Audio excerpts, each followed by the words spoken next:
கென்யாவின் Nairobi விமான நிலையத்தை அதானி நிறுவனத்திடம் குத்தகைக்கு விடும் முடிவுக்கு எதிர்ப்பு தெரிவித்து விமான நிலைய ஊழியர்கள் போராட்டத்தில் ஈடுபட்டனர்.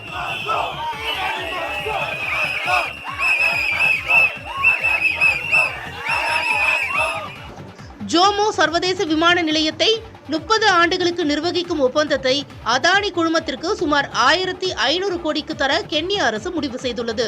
இதனால் உள்ளூர் மக்களின் வேலைவாய்ப்பு பாதிக்கப்படக்கூடும் என கூறி ஊழியர்கள் கடும் எதிர்ப்பு தெரிவித்தனர். இதனையடுத்து விமான நிலைய ஊழியர்கள் போராட்டத்தில் ஈடுபட்டனர். இதனால் ஏராளமான விமானங்கள் ரத்து செய்யப்பட்டதால் பயணிகள் கடும் சிரமத்திற்கு ஆளாகினர். ஜம்மு காஷ்மீர் மாநிலம் கதுவாவில் பாதுகாப்பு படையுடன் நடந்த துப்பாக்கிச் சண்டையில் பயங்கரவாதிகள் 3 கொல்லப்பட்டனர். கதுவா மாவட்டத்தில் பயங்கரவாதிகள் பதுங்கியிருப்பதாக பாதுகாப்பு படை வீரர்களுக்கு தகவல் கிடைத்தது. இதையடுத்து அங்கு கண்காணிப்பு தீவிரப்படுத்தப்பட்ட நிலையில் பாதுகாப்பு படை வீரர்கள் மீது பயங்கரவாதிகள் தாக்குதல் நடத்தினர். இரு தரப்பினருக்கும் இடையே நீண்ட நேரம் துப்பாக்கிச்சூடு நடைபெற்ற நிலையில் பயங்கரவாதிகள் 3 பேர் சுட்டுக் கொல்லப்பட்டதாக ராணுவ வட்டாரங்கள் தெரிவிக்கின்றன.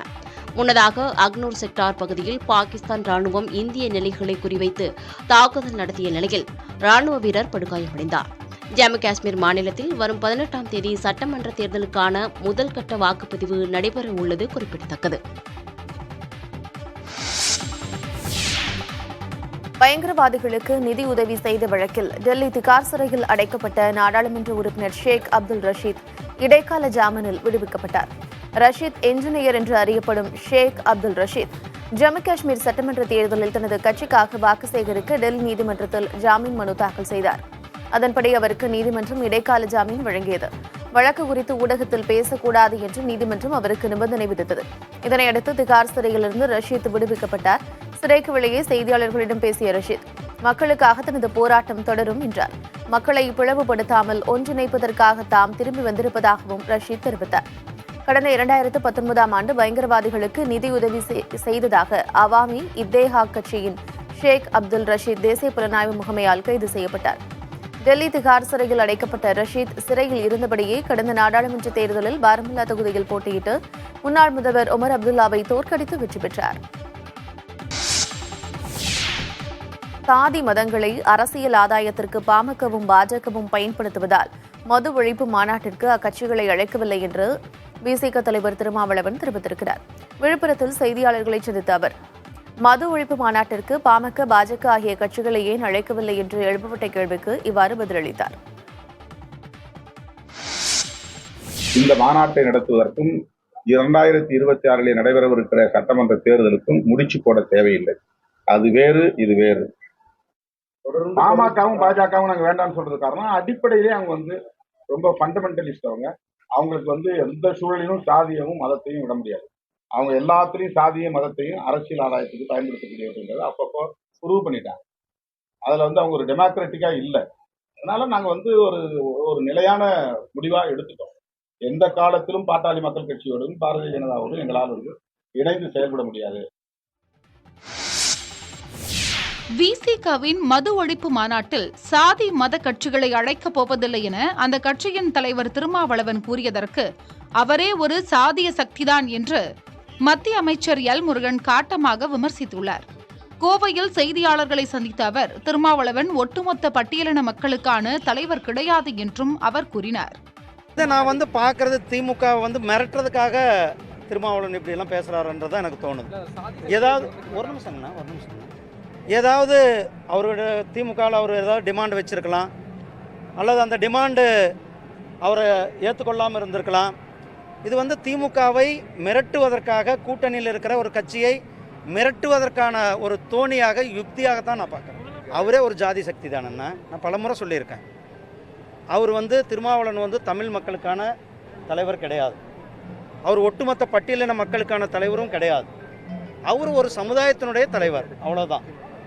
அதனால் ஜாதியை பற்றி பேசுறதுக்கு அவர் சுய பரிசோதனை செய்து கொள்ள வேண்டும். நான் தான் சொன்னேன், அவங்க இது அவர் கூட்டணிக்கு பேரம் பேசுறதுக்காக இருக்கலாம். சட்டமன்றத்தில் அடுத்து கூட்டணி வருது, கூட்டணிக்கு ஒரு இறுக்கமான ஒரு டைட்டான பேரம் பேசுவோம் அப்படின்ற ஒரு பேசுவாக இருக்கலாம், அல்லது அவர் ஒரு மிரட்டுற தோணியாக கூட கடைபிடிக்கலாம். பொள்ளாச்சி அருகே அங்கன்வாடி மையத்தில் உணவு சாப்பிட்ட 6 குழந்தைகளுக்கு உடல்நலக்குறைவு ஏற்பட்டதை அடுத்து மருத்துவமனையில் அனுமதிக்கப்பட்டனர். கொல்லப்பட்டி பகுதியில் உள்ள அங்கன்வாடி மையத்தில் நிதின் மற்றும் மிதுன் கிருஷ்ணா ஆகிய குழந்தைகள் பயின்று வருகின்றனர். இந்த 2 குழந்தைகள் மற்றும் தடுப்பூசி செலுத்த வந்த தன்ஷிகா, சுஜய், தேவபிரசாத், புகழ்மதி ஆகிய குழந்தைகளுக்கும் அங்கன்வாடி பணியாளர்கள் மதிய உணவை வழங்கினர். அப்போது உணவு சமைத்த பாத்திரத்தில் பல்லி இறந்து கிடந்ததைக் கண்டு அதிர்ச்சியடைந்த அங்கன்வாடி பணியாளர்கள் உடனே குழந்தைகளை சாப்பிட விடாமல் தடுக்க முயன்றனர். ஆனால் குழந்தைகள் சிறிதளவு உணவு உட்கொண்டதால் அவர்களுக்கு உடல்நல பாதிப்பு ஏற்பட்டது. இந்நிலையில் அங்கன்வாடி பணியாளர்கள் மீது துறை ரீதியாக நடவடிக்கை எடுக்கப்படும் என ஒருங்கிணைந்த குழந்தைகள் வளர்ச்சி திட்ட அலுவலர் வீணா தெரிவித்தார். நெல்லையில் பாரதியார் சிலை அமைந்திருக்கும் வளாகம் அசுத்தமாக காட்சியளித்ததால் மாநகராட்சி ஆணையரிடம் MP ராபர்ட் புரூஸ் செல்போனில் கடிந்து கொண்டார்.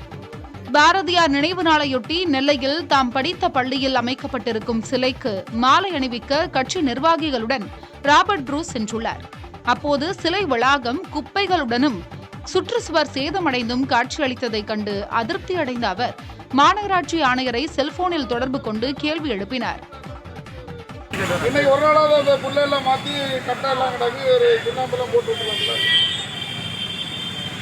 இப்போ வர சொல்லுங்க, நாங்கள் அதை க்ளீன் பண்ண பிறகு தான் மேலே போடுவோம். இவ்வளோ மோசமாக பண்ணி வச்சுருக்காங்க சார். இன்னைக்கு ஒரு நினைவு நாள் எல்லா கட்சியாரும் வந்து மேலே போட்டு உள்ளே போகவே முடியல. பாரதியார் நினைவு நாளில் மரியாதை செலுத்த பலர் வருவார்கள் என தெரிந்தும் சுத்தம் செய்யாமல் இருந்தது ஏன் எனவும் கடிந்து கொண்டார். இதையடுத்து சிலை வளாகம் தூய்மைப்படுத்தப்பட்ட நிலையில் பாரதியார் சிலைக்கு காங்கிரஸ் நிர்வாகிகள் மாலை அணிவித்து மரியாதை செலுத்தினர். சட்டவிரோத பணப்பரிமாற்ற தடை சட்ட வழக்கில் சிறையில் அடைத்த உத்தரவை ரத்து செய்யக்கோரி ஜாபர் சாதிக் தாக்கல் செய்த மனுவை சென்னை உயர்நீதிமன்றம் தள்ளுபடி செய்தது. போதைப்பொருள் கடத்தல் வழக்கில் ஜாபர் சாதிக் கடந்த மார்ச் 9ஆம் தேதி கைது செய்யப்பட்டார். இது தொடர்பாக சட்டவிரோத பணப்பரிமாற்ற சட்டத்தின் கீழ் அமலாக்கத்துறையும் வழக்கு பதிவு செய்தது. போதைப்பொருள் கடத்தல் வழக்கில் அவருக்கு ஜாமீன் வழங்கப்பட்ட நிலையில் அமலாக்கத்துறை வழக்கில் தன்னை முதன்மை அமர்வு நீதிமன்றத்தில் ஆஜர்படுத்தி சிறையில் அடைத்தது சட்டவிரோதம் என்று கூறி ஜாபர் சாதிக் உயர்நீதிமன்றத்தில் மனு தாக்கல் செய்தார்.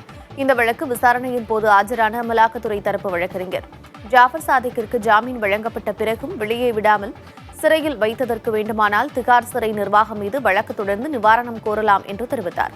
அதே சமயம் சிறையில் அடைக்க பிறப்பித்த உத்தரவை ரத்து செய்ய முடியாது என்றும் கூறியது. இதனை பதிவு செய்த நீதிமன்றம் ஜாபர் சாதிக் தாக்கல் செய்த மனுவை தள்ளுபடி செய்து உத்தரவிட்டது. விவாகரத்து தொடர்பாக சொந்த விருப்பத்தை சார்ந்து ஜெயம் ரவி அவராகவே முடிவெடுத்துள்ளாரே தவிர குடும்ப நலன் கருதி எடுக்கப்பட்ட முடிவு அல்ல என்று ஆர்த்தி வேதனையுடன் தெரிவித்துள்ளார். இதுகுறித்து அவர் வெளியிட்டுள்ள அறிக்கையில், சமீபத்தில் ஊடகங்களிலும் சமூக வலைதளங்களிலும் தங்கள் திருமண வாழ்க்கை குறித்து வெளியான அறிக்கையை பார்த்து தான் கவலை அடைந்ததாகவும், ஜெயம் ரவியை சந்திக்க வேண்டும் என்று சமீப காலமாக பலவித முயற்சிகள் செய்தும் அதற்கான வாய்ப்புகள் மறுக்கப்பட்டதாகவும் தெரிவித்துள்ளார். மேலும் தன் நடத்தையின் மீது களங்கம் கற்பிக்கும் வகையில் பொதுவெளியில் மறைமுகமாக நடத்தப்படும் தாக்குதல்களை மிகுந்த சிரமத்துடன் எதிர்கொள்ள வேண்டியுள்ளது என்றும், மறுக்கப்படாத பொய்கள் காலப்போக்கில் உண்மையாக நம்பப்படும் என்பதால் இவற்றை மறுப்பதே தன் முதல் கடமையாகிறது எனவும் குறிப்பிட்டுள்ளார். ஒரு தாயாக தனக்கு எப்பொழுதும் குழந்தைகளின் நலனும் எதிர்காலமுமே முக்கியத்துவம் வாய்ந்தது என்பதால் இந்த ஆதாரமற்ற குற்றச்சாட்டுகள் அவர்களை காயப்படுத்துவதை அனுமதிக்க இயலாது என்று தெரிவித்துள்ளார்.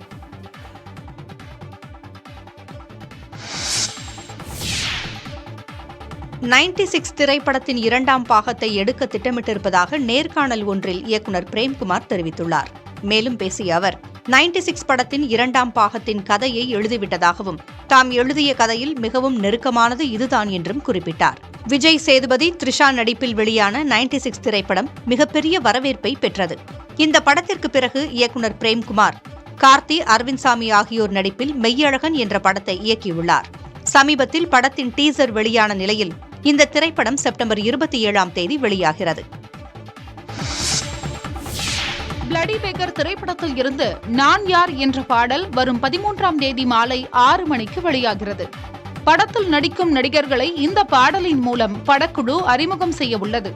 நெல்சனின் உதவி இயக்குநரான சிவபாலன் இயக்கும் இந்த படத்தில் கவின் நாயகனாக நடித்துள்ளார். மேலும் இந்த படத்தில் அக்ஷயா, ஜெயிலர் தன்ராஜ், அனார்கலி, நாசர், ரெடின் கிங்ஸ்லி உள்ளிட்டோர் முக்கிய கதாபாத்திரங்களில் நடித்துள்ளனர். ஜென் மார்டின் இசையமைக்கும் இந்த படத்தின் படப்பிடிப்பு நிறைவு பெற்று கடந்த சில மாதங்களாக போஸ்ட் புரொடக்ஷன் பணிகள் நடந்து வருகின்றன. இந்த படம் தீபாவளி பண்டிகையை முன்னிட்டு வெளியாகிறது. பாலிவுட் நடிகை மலைக்கா அரோராவின் தந்தை அனில் அரோரா மும்பையின் பத்ராவில் உள்ள வீட்டின் மொட்டை மாடியிலிருந்து குதித்து தற்கொலை செய்து கொண்டார். சம்பவ இடத்திற்கு விரைந்து சென்ற காவல்துறையினர் தீவிர விசாரணை நடத்தி வருகின்றனர். புனேவில் உள்ள மலைக்கா அரோரா தந்தை உயிரிழந்த தகவலை அறிந்து தற்போது மும்பைக்கு விரைந்துள்ளார். அனில் அரோராவின் சடலம் மும்பை பாபா மருத்துவமனையில் உள்ள நிலையில் பிரேத பரிசோதனைக்கு பின்னர் உறவினர்களிடம் ஒப்படைக்கப்படும் என தெரிவிக்கப்பட்டுள்ளது. நடிகை மலைக்கா அரோரா உயிரை படத்தில் இடம்பெற்ற தையா தையா பாடலுக்கு நடனமாடியவர் என்பது குறிப்பிடத்தக்கது. நடந்து முடிந்த டிஎன்பிஎஸ்சி குரூப் 4 தேர்வில் கூடுதலாக 480 காலி பணியிடங்கள் இணைக்கப்பட்டுள்ளன. கடந்த ஜூன் மாதம் தமிழ்நாடு அரசு பணியாளர் தேர்வாணையத்தின் குரூப் 4 தேர்வை 18 லட்சத்திற்கும் மேற்பட்டோர் எழுதியிருந்தனர். இளநிலை உதவியாளர், தட்டச்சர், வன பாதுகாவலர் உட்பட 6224 காலி பணியிடங்களுக்காக இந்த தேர்வு நடத்தப்பட்டது. இந்நிலையில் குரூப் 4 தேர்வில் கூடுதலாக 480 பணியிடங்கள் இணைக்கப்பட்டிருப்பதாக அறிவிக்கப்பட்டுள்ளது. இதன் மூலம் காலி இடங்களின் எண்ணிக்கை 6704 அதிகரிக்கப்பட்டுள்ளது. அடுத்த மாதம் தேர்வு முடிவுகள் வெளியாகும் என்று ஏற்கனவே டிஎன்பிஎஸ்சி அறிவித்திருந்தது.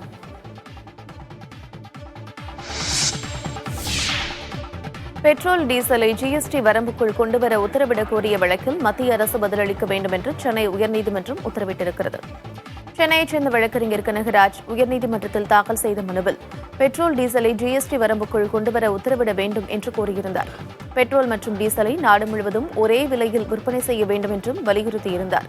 இந்த வழக்கு பொறுப்பு தலைமை நீதிபதி கிருஷ்ணகுமார் மற்றும் நீதிபதி பாலாஜி அமர்வு முன்பு விசாரணைக்கு வந்தது. ஜிஎஸ்டி வரம்பின் கீழ் பெட்ரோல், டீசல் வந்தால் அதன் விலை குறைந்து மக்கள் பலன் பெறுவார்கள் என்று மனுதாரர் சுட்டிக்காட்டினார்.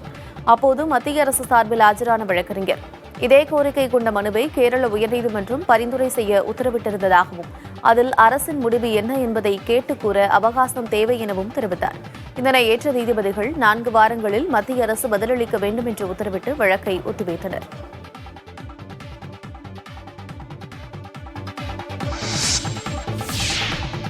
ஹரியானா சட்டமன்ற தேர்தலை முன்னிட்டு காங்கிரஸ் வேட்பாளர் வினேஷ் போகத் வேட்புமனு தாக்கல் செய்தார்.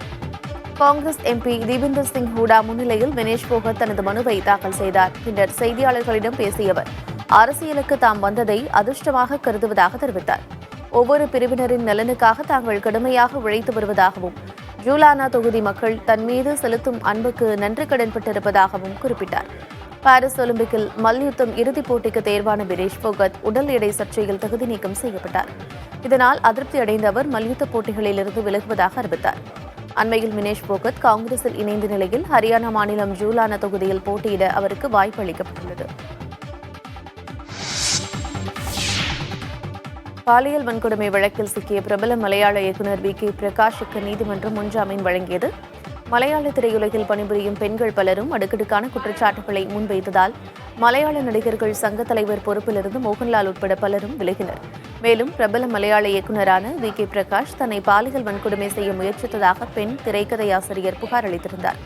தற்போது இந்த வழக்கு விசாரணை நடைபெற்று வருகிறது. இதற்கிடையே கேரள உயர்நீதிமன்றத்தில் முன்ஜாமீன் கேட்டு வி.கே. பிரகாஷ் மனு அளித்திருந்தார். இந்த மனு விசாரணைக்கு வந்தது. இறுதியில் அவருக்கு உயர்நீதிமன்றம் முன்ஜாமீன் வழங்கியுள்ளது. முன்னதாக பாலியல் குற்றச்சாட்டுக்கு ஆளான நடிகர்கள் முகேஷ் மற்றும் இடைவள பாபு ஆகியோருக்கு முன்ஜாமீன் கிடைத்தது குறிப்பிடத்தக்கது. கள்ளக்குறிச்சி அருகே நடிகர் ஜீவா சென்ற கார் விபத்தில் சிக்கியது. நடிகர் ஜீவா தனது மனைவியுடன் சென்னையிலிருந்து சேலம் நோக்கி காரில் பயணித்துள்ளார். சின்னசேலம் அருகே அமைகரம் பகுதியை கடக்கும்போது சாலையின் குறுக்கே நபர் ஒருவர் திடீரென புகுந்ததால் அவர் மீது மோதாமல் இருக்க ஜீவா காரை திருப்பியுள்ளார். அப்போது சாலையின் தடுப்பு மீது மோதிய கார் தலைகீழாக கவிழ்ந்து விபத்துக்குள்ளானது. இந்த விபத்தில் நடிகர் ஜீவா மற்றும் அவரது மனைவி இருவரும் லேசான காயங்களுடன் உயிர் தப்பினர். விபத்து காரணமாக கார் கடுமையாக சேதமடைந்த நிலையில் அங்கு ஏராளமானோர் குவிந்ததால் பரபரப்பு ஏற்பட்டது.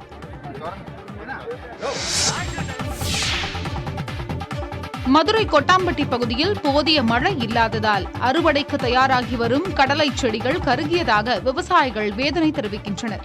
கொட்டாம்பட்டி மற்றும் சுற்றுவட்டார பகுதிகளில் பருவமழையை நம்பி மானாவாரியாக நிலக்கடலை சாகுபடி செய்யப்பட்டு வருகிறது. தற்போது அறுவடைக்கு தயாராகி வரும் நிலையில் போதிய மழை இல்லாததால் நிலக்கடலை பயிர்கள் கருகி உள்ளன.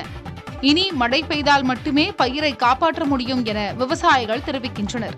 இதுகுறித்து கொட்டாம்பட்டி வேளாண் துறை அதிகாரிகளிடம் கேட்டபோது நிலக்கடலை சாகுபடியை காப்பீடு செய்ய ஏற்கனவே அறிவுறுத்தி இருந்ததாகவும், விவசாயிகள் காப்பீடு செய்திருந்தால் உரிய இழப்பீடு கிடைக்கும் என்றும் தெரிவித்தனர். இதுவரையும் நல்லா மழை பெஞ்சு நல்லா வந்துட்டு இருந்துச்சு. இப்போ மழை இல்லாத காரணத்தினால செடி வரும் பட்டுக்கு வருது, வணங்கிருச்சு. நாங்கள் விவசாயம்லாம் ரொம்ப கஷ்டத்தில் இருக்கேன். நாங்கள் இன்னொன்று அப்புறம் இல்லை. மழை இன்னும் ஒரு வாரம் 10 நாள் மழை பெஞ்சுன்னா தப்பாக இல்லைன்னா போயிட முடியாது. ஒரு 25-30 ஏக்கர் மொத்தத்தில் எங்கள் ஐயாவடி கிராமத்தில் இருக்குது. சென்னையில் மதுபோதையில் தாக்குதல் நடத்திய பின்னணி பாடகர் மனோவின் 2 மகன்கள் மற்றும் அவரது நண்பர்கள் மீது வழக்கு பதிவு செய்த காவல்துறையினர் 2 பேரை கைது செய்துள்ளனர். தலைமறைவாகியுள்ள மனோவின் மகன்களை தேடி வருகின்றனர். ஆலப்பாக்கத்தைச் சேர்ந்த கல்லூரி மாணவர் கிருபாகரன் மற்றும் 16 வயது சிறுவன் கால்பந்து பயிற்சி முடித்துவிட்டு பாடகர் மனோவின் வீட்டின் வழியாக சென்றுள்ளனர். அப்போது மதுபோதையில் இருந்த மனோவின் மகன்களான ரஃபிக், சாகிர் மற்றும் அவர்களது நண்பர்கள் 2 பேர் கிருபாகரனையும் சிறுவனையும் அழைத்துள்ளனர். எதற்காக இங்கு நிற்கிறீர்கள் என கேட்டு வாக்குவாதத்தில் ஈடுபட்டதாக கூறப்படுகிறது. ஒரு கட்டத்தில் வாக்குவாதம் முற்றியதில் 4 பேரும் சேர்ந்து கிருபாகரன் மற்றும் அவரது நண்பரை தாக்கியுள்ளனர்.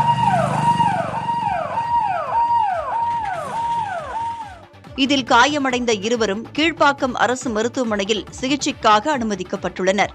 இந்நிலையில் தாக்குதல் தொடர்பான காட்சிகள் வெளியாகியுள்ளன. அதில் மனோவின் மகன்களும் அவர்களது நண்பர்களும் சேர்ந்து ஆபாசமாக பேசி கட்டையால் தாக்க முற்பட்டுள்ளனர். பின்னர் கைகளால் தாக்கியுள்ளனர்.